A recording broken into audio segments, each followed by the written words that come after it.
You're about to experience a Muddy Boot production. Today on Wardens. Put your hand behind your back here for me. These people poaching for a personal profit are willing to do anything. And we've got 2 arrest warrants. They're both felony arrest warrants. Okay, we're heading out. This is my first takedown. Pretty excited about it. It's tense for everybody. That's the bottom line. They're poachers. It's probably 150 or 200 deer. How many deer they killed using it, but some, no doubt about that. It's a good day.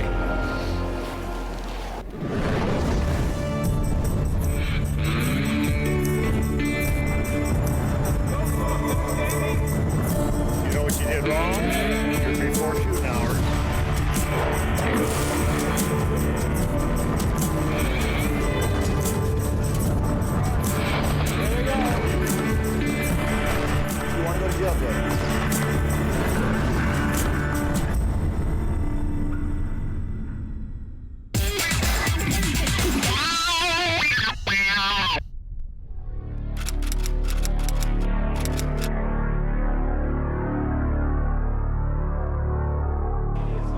We as sportsmen oftentimes blame wildlife managers, biologists, and predators for poor game populations or lack of trophy animals, often overlook the biggest threat to wildlife and our way of life, poachers. The purpose of these unlawful commercialization, really, of our public resources is for wardens to get out amongst these thieves, people that are blatantly stealing resources from our citizens of Montana, and halt that illegal poaching activity. Poaching takes place for several reasons: entertainment, lack of maturity, peer pressure, financial gain, to name a few.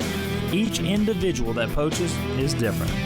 The field wardens and the public begin these operations with basic intelligence coming from the field to our investigators, and our investigators piece that together and approach these individuals and attempt to learn in more detail what's going on.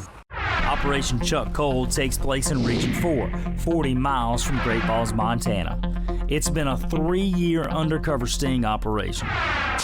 This specific incident here, began with field game warden, in this case Brian Goley, that works in the Dearborn area. Noticed that there's a fair amount of activity at night, animals being poached, some of which got away, and he discovered. Well, first of all, every individual or suspect in this case I've dealt with. I moved to the Cascade Warden District in 2003, and the names that we're talking about in this investigation are names that were brought up to me even back then, stating that this is an issue, these are suspects that you need to watch because there's been problems in the past. We're seeing the end of a 3-year major investigation, and all of our major investigations focus on multiple subjects, multiple violations, something that has multiple jurisdictions. In this case, it's felony violations. In this case, it also has a commercial nexus to it. This operation is led by Captain Mike Martin. He's been with the Montana Fish, Wildlife, and Parks Law Enforcement Division for 11 years and works in Region 4. This whole case started in the summer of 2008, and it started out as a fishing outfitter case where we learned that these people always are also involved with hunting and hunting violations. We have learned in the process is that these people poaching for a personal profit are willing to do anything. They steal wildlife from public or private land. It doesn't matter if the season is open or closed. It doesn't matter if it's daylight or at night. In fact, most of the activity is at night. And throughout my career in the Cascade Warden District, I have had a opportunity where I've addressed violations with some of these suspects, and I have received information that that there was illegal activity going on. But really in 2008, I did receive a confidential information that one of the suspects was operating illegally as a fishing outfitter on the Missouri River. And for that matter, it doesn't matter if it's Glacier or Yellowstone National Park. They're stealing for profit, and they're willing to do whatever it takes. I realized with the information I had that it would be a great opportunity for our criminal investigation section of Fish, Wildlife, and Parks to get involved. It's an undercover operation rather than an overt operation. And overt techniques, sometimes just, patrol techniques just don't work on certain people. You might catch them with one violation. Well, in fact, you know that there's multiple violations going on. 2 arrest warrants and 3 search warrants have been issued. It's the day before the takedown is planned, and Region 4 wardens are having a briefing to discuss their plan of action. Coming up. Put your hand behind your back here for me.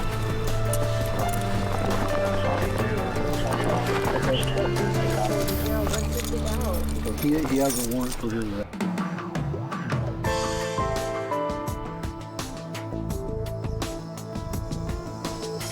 It's been a 3-year undercover investigation with several violations taking place. Region 4 wardens are now preparing to arrest the suspects in this case. We're planning for the takedown for tomorrow, and we've got 2 arrest warrants. They're both felony arrest warrants. We also have plans to serve 3 separate search warrants tomorrow, and we're going to try and serve those search warrants as simultaneously as possible that we can. Along with that, we've got 8 subjects that we need to interview, and an additional 7 subjects that are persons of interest. If they're around, we're going to need to do interviews with those people. Who's at the house again? You and who? Vintage, Cam, Duty, Briggs, and Bailey, and Lewis Quick. Okay. When did you get a beat? I'm at And Hayworth, you're going up on the mountain? Today's meeting started out pulling in everybody into region and a couple of people from other regions, both Region 3 and Region 2. We started with a briefing on how the case has progressed. The main case officer gave a chronological order of what happened throughout the investigation, what evidence he discovered doing it, and what developed to the ultimate serving of 3 search warrants. And so after the briefing, we split off into the 3 separate teams. We assigned the duties, who's going to be responsible for interviews at each of the searches, who's going to be responsible for serving the warrant itself. In the case of the high-risk warrant, who's going to be the cover officers, who's going to clear the house and make sure that there's no other people in the house. So we split up the teams. Within each team, they split up their duties and make plans for proceeding tomorrow. With plans in place, the moment of truth has arrived. Wardens have split into 3 teams and are staged in 3 different locations close to each of the individuals' homes where the searches will be executed. By the end, we've had violations of outfitting without licenses, multiple violations of hunting with artificial light, spotlighting, several illegal deer, several illegal elk, sale of illegally killed game, sale of bighorn sheep, also multiple cases of trespassing, shooting from the road, other minor violations. Well, right now we're just staging. We're trying to get all the personnel involved in the search warrant here. The whole takedown is in 2 separate counties. Some is in Cascade County, some is in Lewis and Clark. We're getting assistance from both sheriff's office. There will be deputies assisting at all 3 search warrants, 2 in Lewis and Clark County, 1 in Cascade County. Also, we anticipate making arrests on the 2 felony warrants, and we'll rely on the Sheriff's Department for transportation. I got the arrest warrant, or we'll run him and see if he's got a warrant at the end, and if he does, then he's going. I don't think we have a choice but to take him to jail. Yeah. So it ended up with 2 felony arrest warrants and be multiple misdemeanor charges. Obviously, safety's the priority here. We want everybody to come home today, so. Team 1 has intentions of taking Subject 1 on a county road as he leaves his residence for work. Once he is apprehended, Teams 2 and 3 will make their move. The subject's car has been spotted and officers spring into action. Deputies are going to make a traffic stop as wardens close in to make the arrest.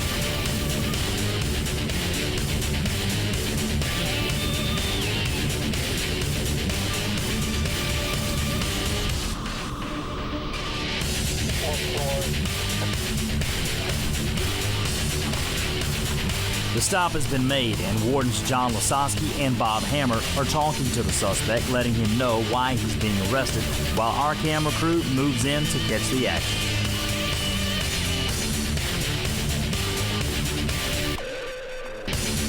We'll get everything squared away when we get up there. Did you have any questions for us at that time? My wife can take the call? Yeah, she can take the call. Okay, so if you just want to turn around and put your hands behind your back. You're all good, no guns or anything like that? Cigarettes and lighter. What's that? Cigarettes and lighter. Okay, yep. Put your hand behind your back here for me. Does she have somewhere she needs to go? Oh, well, she was going to work with me. She works at... Hey, Okay, I'll let you know. some do a game violation. Go ahead. That wasn't nice. One in custody. Copy. Is it a problem having the passenger or what? No, we worked it out. It's all good.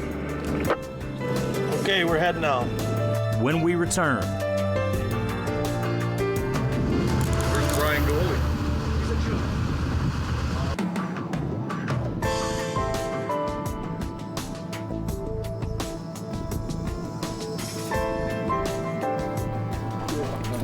a 3-year undercover investigation has just led to the arrest of one suspect. Wardens are now moving in to execute search warrants on 3 residences and will be arresting a second suspect in this poaching ring. They'll be able to bail today, right? Whatever. Okay. You'll be able to bail me, sir. Count is in. Make contact. Start security. Not 10-4. That means they're at place right now. Team 3 arrives on site of their search warrant, while Team 2 closes in on the residence of suspect number 2. 410 FG48. Go ahead. Is in town. Uh-oh. Our guy's in town. Okay. We're gonna pull over here and figure out what we need to do then. Tell them to pick him up, bring him home. It's that simple. We'll do the search warrant. dad's? Is that where he's A change in plans forces Team 3 to make the arrest on the suspect. Team 2 wardens Quinn Kuka and Brian Goalie react to the change and respond to Site 3. This is my first takedown. Pretty excited about it. I want the exposure and the experience to help these guys out. We all had our team stationed in a certain area, and our plan didn't go as well. One of our suspects is in a different location. So me and Warden Goalie are going to the other location to put the suspect in my vehicle, and then we're gonna bring him back home and talk to him. We have a search warrant for his home. We wanted him there. Meanwhile, Team 1 prepares to take suspect number 1 to jail and do a search on his vehicle, while the rest of the team waits for the go-ahead to move into his residence to execute that search warrant. I guess the biggest thing for me is making sure when we come up here and we do the arrest, we initiate the arrest, that we all go home, and it's tense for everybody. That's the bottom line. I mean, it's tense for everybody. You don't sleep the night before, and it's just, yeah, it's a tense deal, but it has to happen.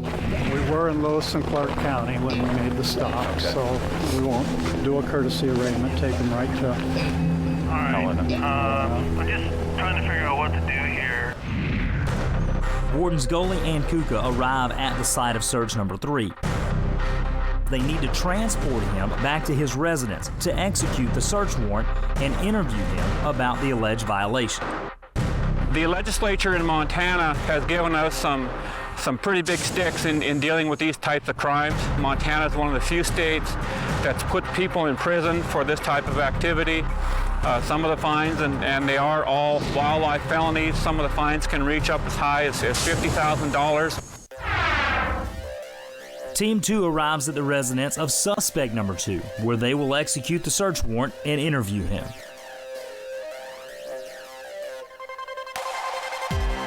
We just did a cursory search for officer safety. We've got the 2 occupants of the house sitting down. Right now we're talking to them, showing them the warrant. We're about to do the search, but just for cursory search, there's a few weapons, there's some deer racks, and we're about to go in and go through everything with a fine-tooth comb and see what we end up with. These are the worst of the worst. They're the 1%ers in the hunting population. They're the people that we can justify focusing all this time and effort on trying to stop them, trying to take them down. And we take it seriously enough to pull in a whole region of wardens to help with the takedown, to serve 2 arrest warrants and 3 search warrants on the takedown. And we'll be spinning out from there. We'll be doing interviews through information that we collect and gather during the search warrants. It'll lead us to new names. I have no doubt whatsoever we'll discover other violations going down the road and moving forward. So it is the worst of the worst. It's a commercial violation. It's poachers at the worst. One of the main subjects hasn't bought hunting licenses in nearly his lifetime. So they're people that aren't contributing to the conservation. They're poachers. The one arrest warrant that we had left the house, was pulled over, stopped along the road, and arrested. His wife was with him. And so one of our wardens is going to give the wife a ride back to the jail. We do have some questions we need to talk to her about. And we'll interview her at the jail. She's not under arrest. She's going voluntarily. And when we're done with the interview, she'll be turned loose. And then the rest of us are proceeding to the house to serve the search warrant down. We're going to go in and interview our suspect here and start with that. Kelly, you're going to do the wife. Is that right? Yep. Okay. Yep. So as it stands, we're getting interview rooms for that. Carry on. Coming up on Wardens. In the end, we got her out today through this investigation, so it's a big day for us. It's a good day.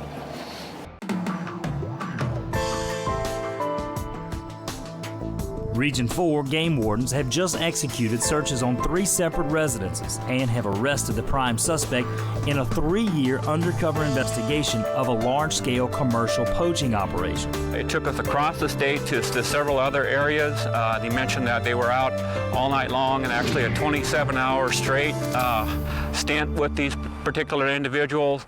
And in that amount of time and over 3 years in this investigation, we're able to piece together that they've taken numerous animals from the landscape. One suspect is in jail being questioned by wardens. In an interview at his residence, the second suspect has just confessed to being involved in poaching over 100 deer and several elk over the past 3 years. They're poachers, and they're the ones we're after. We just finished interviewing.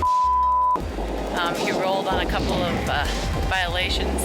We brought him out. We had to frisk him, make sure he had nothing in his pockets, arrested him, took him to Cascade County. Is going to transport him back to Great Falls. Inside the residence, we confiscated some meat, illegal meat from elk and deer, and some deer antlers from both whitetail and mule deer bucks, and some hunting equipment, a spotlight, and some rifles that we believe were used in the commission of fish, wildlife, and parks violations. Originally, we had potentially between 30 deer and 7 or 8 elk, and now we believe it's probably 150 or 200 deer. Once the suspects were in custody and the search is complete, the wardens regroup and share their experiences. The person who was there said that he couldn't explain where it came from. Well, and she said that anything that we have questions about, she'll gladly answer. Honestly, because she says that there's no sense in lying. Okay. If you want to know, if you took a picture of something and you want to know what it's about, let me know and I'll tell you what it's about. Okay. So Kevin and I were kind of the outside security, held the premises, and while the search team did their business. So everything was pretty uneventful, really. So everybody made it up and back safe. That's what matters. The seized evidence was loaded in one vehicle and transported back to Region 4 headquarters in Great Falls, where it will be safely stored. A spotlight, I don't think it's all of the spotlights, but this is one of them that they use to, I don't know how many deer they killed using it, but some, no doubt about that. All of the felony violations, the conspiracy and the sale of the wildlife, they carry potential jail time. They all carry revocation from hunting down the road. It all depends on the court process after we file the charges. Proper planning and effective teamwork have made for a successful takedown.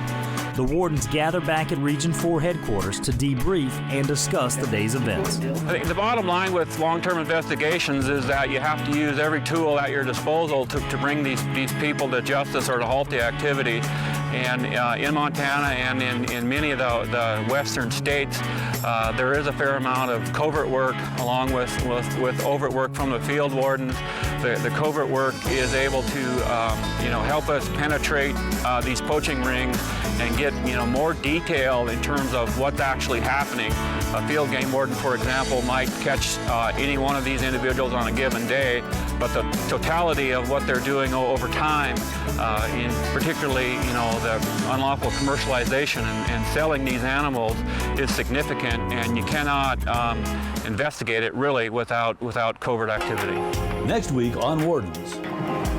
The back door was kind of a picture of a U-Haul with the door half open, half closed, and the stuff down below was actually just a photo. Find us on Facebook. Oh, yeah. You just ran into another truck. No, you ran into a boulder. I'm glad he has to go to accident school, not me. No, you can't get dressed. And Brett's like, open the window. I don't want to move my hands. we have stuff going in there, but we'll have people going both ways. Some going to the office, some going that way, and so you guys will decide maybe go on here. Bighorn sheep.